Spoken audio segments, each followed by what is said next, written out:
90年代末，老式居民楼的水泥阳台锈迹斑斑，寒风卷着碎落叶拍在窗户上。客厅满地狼藉，摔碎的搪瓷碗混着水渍。墙上泛黄的结婚照里，20岁的苏青雨眉眼清亮。如今的她眼角布满皱纹，双手粗糙，一身洗得发白的旧褂子被20年婚姻搓磨得毫无光彩。玄关传来高跟鞋声响，她掏心对待20年的闺蜜林秀秀，挽着丈夫贾栋梁的胳膊进门，脸上没有半分愧疚。贾栋梁叼着烟，眼神躲闪，一副理直气壮的模样。青雨，我们就是顺路回来坐坐。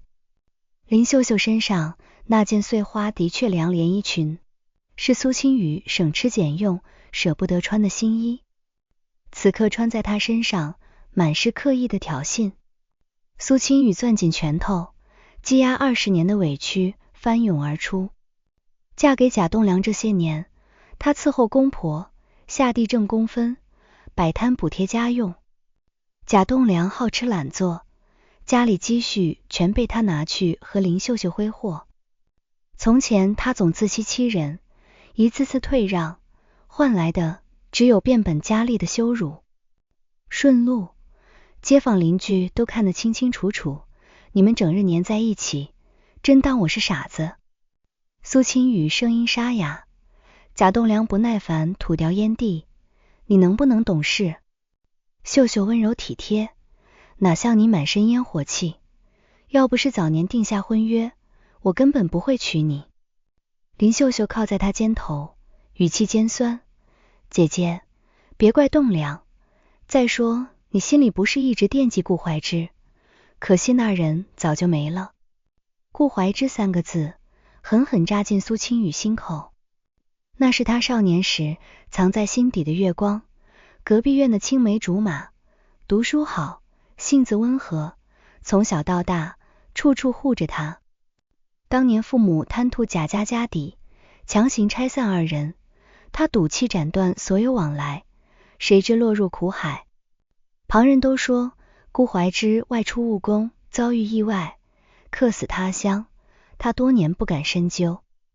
苏青雨红了眼，抓起相框砸在地上，你不配提他的名字。我偏要说。林秀秀卸下伪装，嫉妒尽数爆发。从小我就嫉妒你，顾怀之眼里永远只有你。实话告诉你，他根本不是意外离世。那年你上山，采菜摔下山崖，是他拼命冲下去救你，撞上重伤，救治不及才走的。他是为你丢了性命，你转头就嫁了贾栋梁，白白辜负他一片痴心。所有支撑苏青雨的念想瞬间崩塌，原来他这辈子最大的遗憾是间接害死了唯一真心待他的人。20年隐忍，错过与悔恨压垮了他，看着相拥的渣男恶女，脑海里全是顾怀之干净的笑脸，绝望席卷全身。他踉跄冲到阳台，不顾2人呼喊，纵身从5楼跃下。失重的瞬间，他心底只剩一个念头，若有来生，远离贾栋梁和林秀秀，护住顾怀之，守住80年代那份干净纯粹的爱意。刺鼻的喜酒味，喧闹的唢呐，满院道贺的乡亲，刺眼的红绸晃得苏青雨恍惚。他身上是80年流行的大红的确良嫁衣，头上别着廉价塑料红花，墙上红纸喜字微微褪色，桌上日历清清楚楚印着1980年5月初8，他和贾栋梁拜堂成亲的日子。他重生了，回到20岁，悲剧尚未发生，顾怀之还好好活着，一切都来得及。前世跳楼的剧痛还残留在神经，苏青雨掐了掐手心，清晰的痛感证明眼前不是幻觉。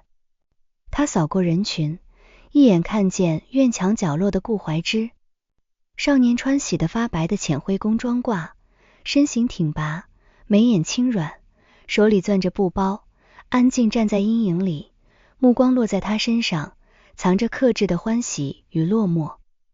时隔20年，再见活生生的顾怀之，苏清雨鼻尖发酸，险些落泪。前世他看不懂这份沉默的深情，如今知晓他会因自己丧命，心口密密麻麻的疼。青雨，新郎过来拜堂了。喜娘推了推他。贾栋梁一身崭新蓝中山装缓步走来，笑意敷衍，余光不停瞟向一旁的林秀秀。林秀秀穿粉布褂，亲昵挨着他，看向苏清雨的眼神满是幸灾乐祸。前世他就是被这两人虚伪的模样蒙骗。贾栋梁伸手去牵他手腕，快点拜堂，别让宾客久等。指尖刚碰到衣袖，苏清雨猛地甩开，力道让他踉跄后退。满院喧闹，骤然安静，所有人的目光都聚在二人身上。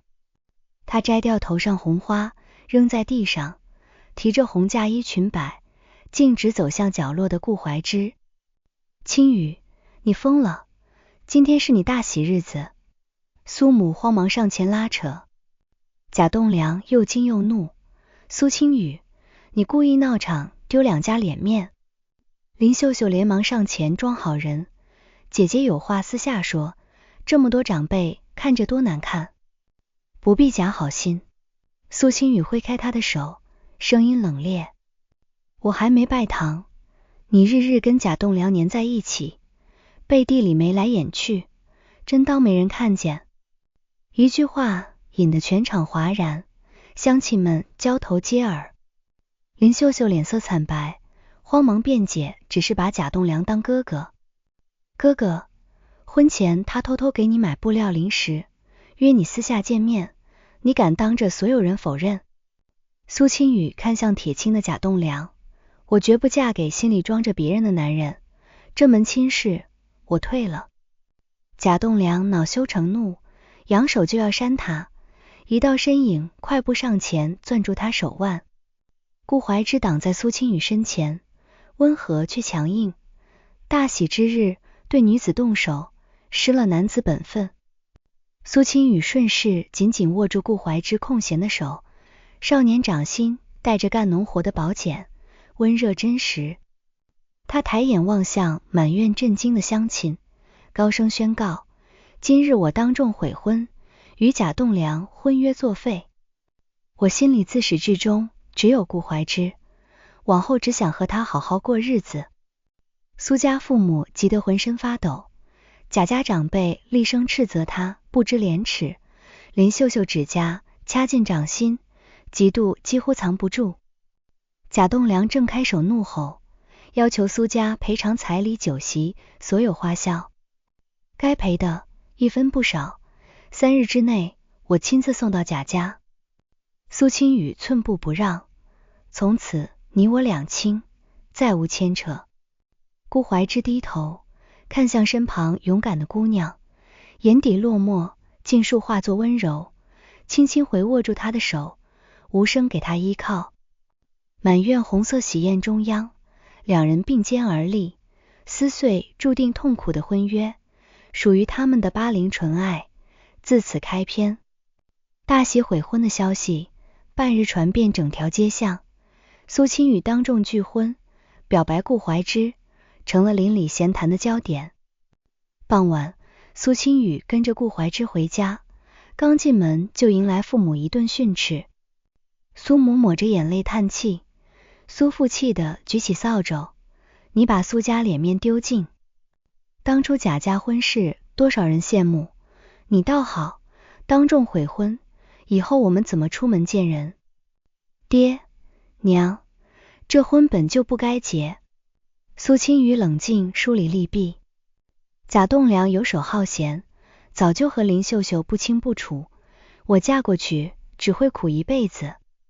顾怀之踏实稳重，真心待我，跟着他我才能安稳度日。顾家条件普通，哪比得上贾家，过日子家底才实在。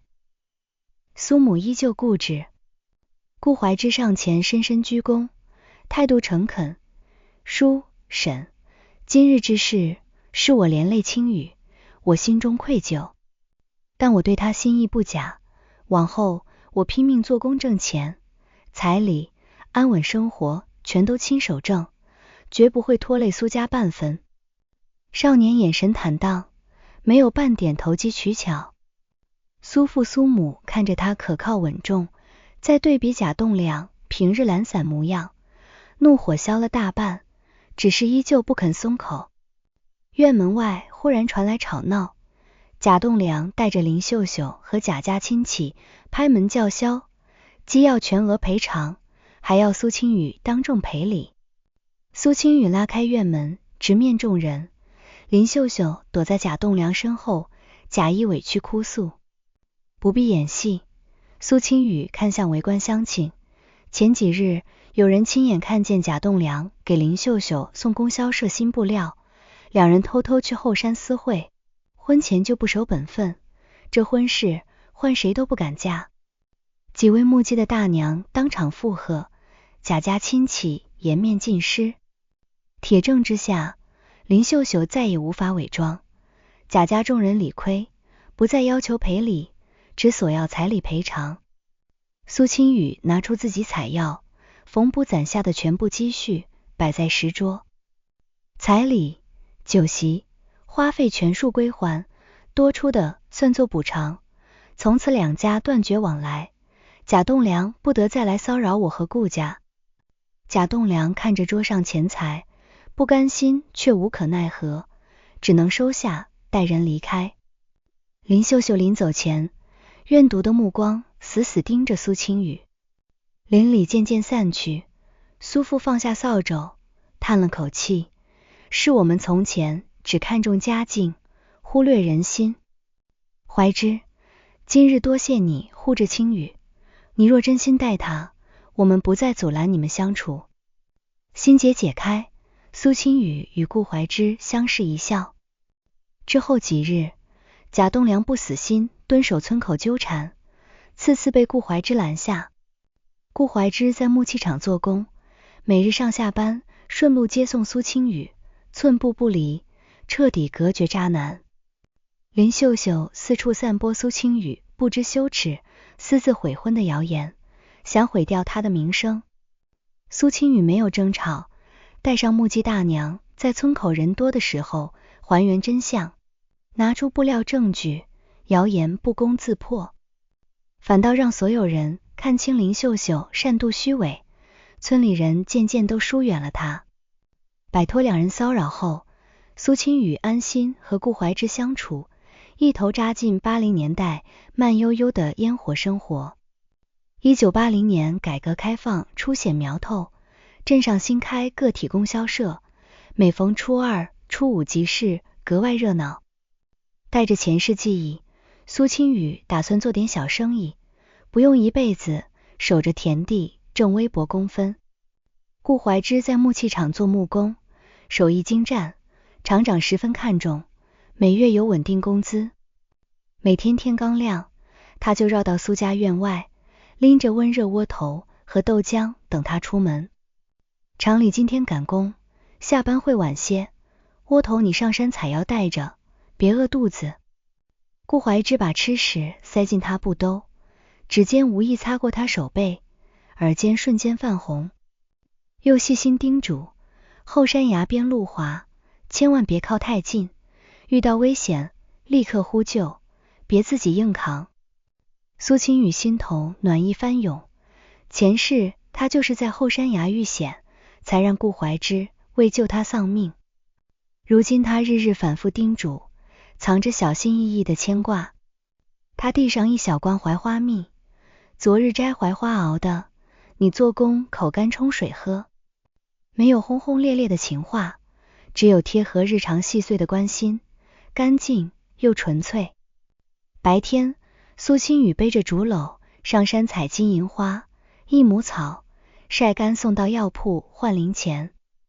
空闲在家绣新式花鸟手帕，拿到集市摆摊。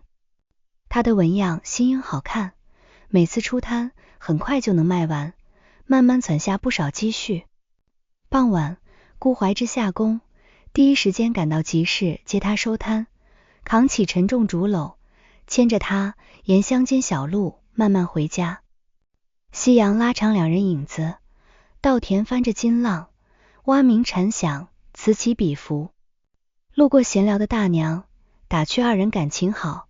苏青雨脸颊微红，坦然握着顾怀之的手，少年嘴角噙着浅淡笑意，牢牢护住他。翌日收摊，突降大雨，两人躲在河边老槐树下避雨。雨水打湿，苏青雨发烧，顾怀之立刻脱下宫装挂披在他身上，自己只穿单薄短衫，任凭雨淋。你快穿上，别着凉。苏青雨想把衣服还回去，被他按住肩膀。我身子结实，淋点雨没事，你体弱不能受凉。顾怀之伸手轻轻拭去他脸上雨水，眼底藏不住温柔。从前我不敢靠近你，怕耽误你的前程，如今能光明正大陪着你，是我这辈子最知足的事。苏青雨抬眼看向他，语声犀利，少年眉眼干净，满心满眼只有他一人。前世错过这份赤诚，今生他绝不会放手。他微微踮脚，轻轻靠在他肩头，怀之，往后年年岁岁，我都陪着你，再不分开。顾怀之身体一僵，而后小心翼翼环住他的肩膀，动作轻柔，生怕惊扰他。大雨隔绝，世间嘈杂，树下两人相依，爱意不染半分尘埃。日子缓缓向前，苏青雨除了采药、绣手帕，又做起槐花糕、绿豆糕售卖。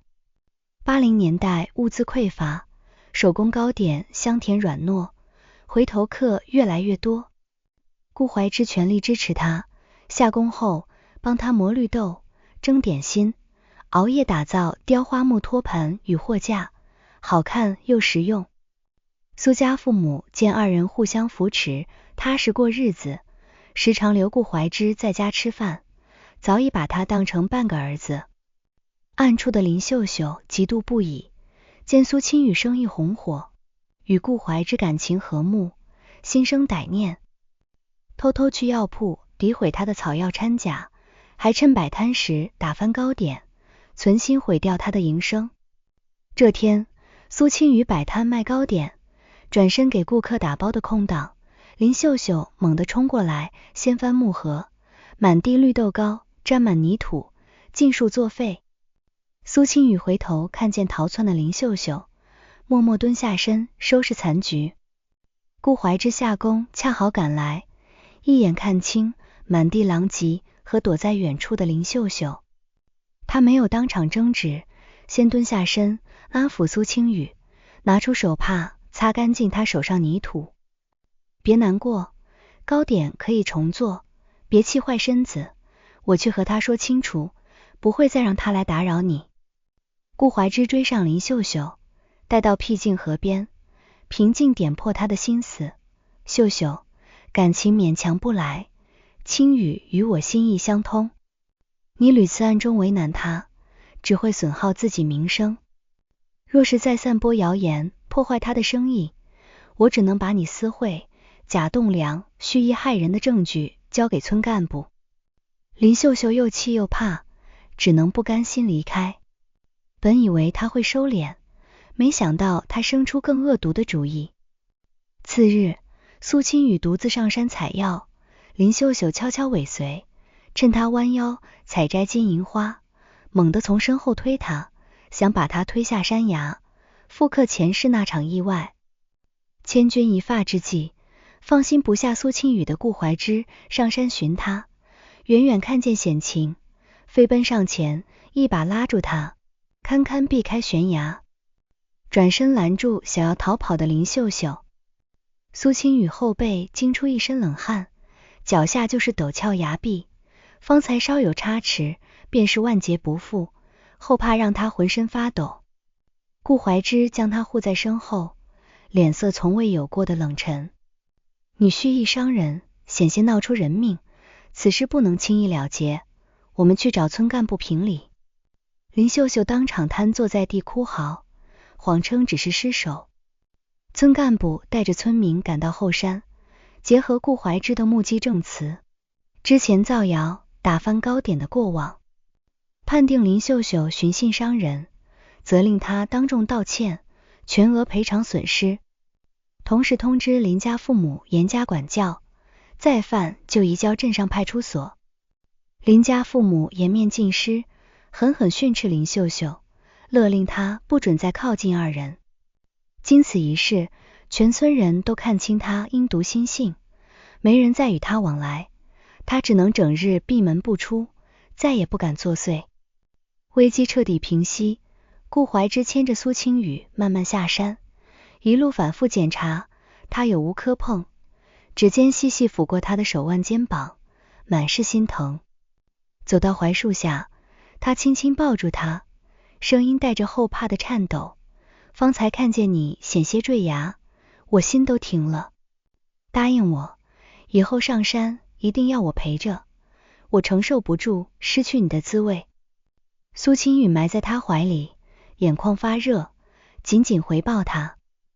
前世此处，顾怀之为救他殒命，今生是他拼尽全力护住自己，两世牵绊早已刻入骨髓。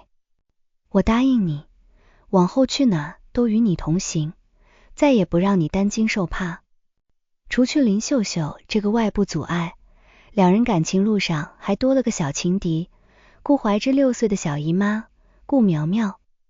顾怀之父母常年在外务工，苗苗从小由他照顾，极度依赖这个大外甥。苏青雨频繁上门后，苗苗见顾怀之所有温柔都分给外人，满心醋意，处处针对他。那日，苏青雨拎着槐花糕来到顾家，刚进门就被苗苗堵在门槛。小姑娘叉着腰，气鼓鼓瞪着他，你不许进来，这是我和大外甥的家，你来了他就不陪我玩，你是坏人，要抢走我的大外甥。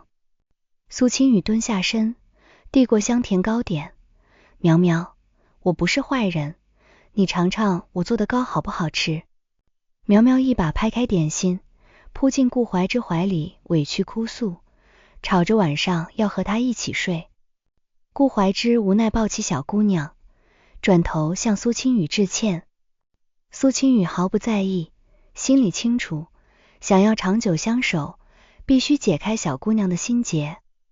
往后几日，苏青雨刻意亲近苗苗，上山采酸甜野果留给她，缝制小兔子纹样，手帕相送，空闲陪她跳皮筋、扎毽子，耐心听她讲孩童趣事。苗苗依旧处处刁难，藏起她的针线，打翻水盆。苏青雨从不生气，温和教导她不能随意破坏别人东西，还手把手教她绣简单小花。一日，苗苗独自上山摘野果，不小心崴伤脚踝，坐在地上大哭，无人帮忙。恰好苏青雨采药路过，立刻上前查看，嚼碎随身携带的草药，敷在红肿处，一路背着他慢慢下山。山路崎岖，苏青雨累得满头大汗，一路讲故事，安抚哭闹的小姑娘。顾怀之下工回家，看见浑身湿透的苏青雨和脚踝红肿的苗苗，满心心疼。苗苗靠在顾怀之怀里，看着疲惫的苏青雨，满心愧疚。当晚，苏青雨熬药，给她泡脚，小姑娘主动拉住她衣袖，小声道歉：青雨姐姐，之前是我不好，总欺负你，谢谢你今天救我，以后我不赶你走了。心结彻底解开，苗苗日日黏在两人身后，一口一个姐姐，还时常把苏青雨的手塞到顾怀之掌心，奶声奶气撮合二人。小院里多了孩童的欢声笑语，三人相伴，日子愈发温馨。转眼入秋，稻谷收割完毕，镇上集市扩大，个体生意渐渐兴起。苏青雨打算置办固定糕点摊位，不用每日来回搬运木和奔波。顾怀之全力支持，下班之余，亲手打造稳固木摊与多层收纳柜，边缘雕刻细碎槐花，独一无二。筹备摊位的日子，三人整日相伴。苏清雨在家揉面蒸糕，顾怀之下工回来生火打包清洗厨具，苗苗分拣干果打下手，小院常年飘着糕点甜香。摊位摆上集市后，精致木摊，多样手工点心吸引大批顾客，生意火爆，攒下不少积蓄。苏清雨没有独自存钱，和顾怀之规划翻盖顾家老旧土房，添置新家具，等生活稳定，就定下婚事。贾栋梁远远看着一家和睦，生意红火，心中不甘，却再也不敢上前打扰。没了林秀秀相伴，他懒得打理农活家务，日子过得潦倒落魄，满心悔恨，却再也无力挽回。深秋月圆夜，顾怀之提前收工，带着苏清雨和苗苗来到河滩，铺好干草，摆上各式糕点与槐花蜜酒。晚风微凉，圆月映在河面，波光粼粼。苗苗懂事，跑到远处玩耍，留出二人独处空间。顾怀之从怀中拿出一枚亲手打磨的桃木簪，簪头雕着小巧槐花，是他利用木工空闲制作。他单膝微蹲，握住苏清雨的手，眼神郑重温柔。上一世我没能护住你，错失相守的缘分，这一世重逢，是上天最好的馈赠。我没有丰厚彩礼，只有一双手愿意为你打拼，一颗心完完整整属于你。往后余生，我想以丈夫的身份守着你，共度80年代所有烟火日常。你愿意嫁给我吗？两世遗憾尽数消散，苏清雨眼眶温热，接过桃木簪，用力点头，声音带着哽咽，我愿意。无论贫富，岁岁年年，我只想和你相伴，守住这份纯粹的爱意，永不分开。顾怀之起身，将桃木簪插入他发间，轻轻将他拥入怀中。圆月流淌清辉，秋风裹着槐花香，两人相拥，定下一生相守的约定。入冬腊月16，农闲天晴，两家长辈坐在一起敲定婚礼。苏家父母全然认可顾怀之，顾家远在外地的父母寄回书信与积蓄补贴婚事。苗苗日日盼着大婚，逢人就炫耀自己要有姐夫。苏清雨没有选用当年那件大红嫁衣，顾怀之托人从县城买回新红布，搭配他亲手绣的花鸟纹样，裁剪出一身柔软喜庆的新衣。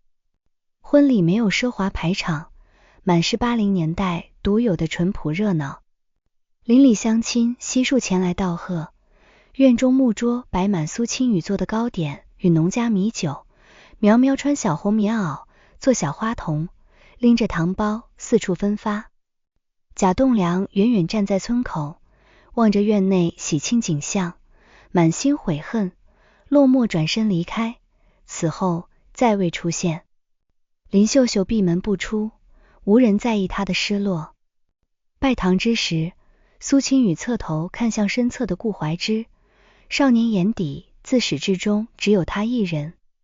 前世错选渣男，辜负真心，险些害死挚爱。今生及时止损，挣脱错误婚约，护住顾怀之，抓住这份不染尘埃的纯粹爱恋。婚宴落幕，夜色笼罩小院，新房温暖明亮，桌上静静摆着那只桃木槐花簪。顾怀之抬手，轻柔替她卸去嫁衣头饰，慢慢梳理长发。往后不会再有风雨磨难，我护你一世安稳。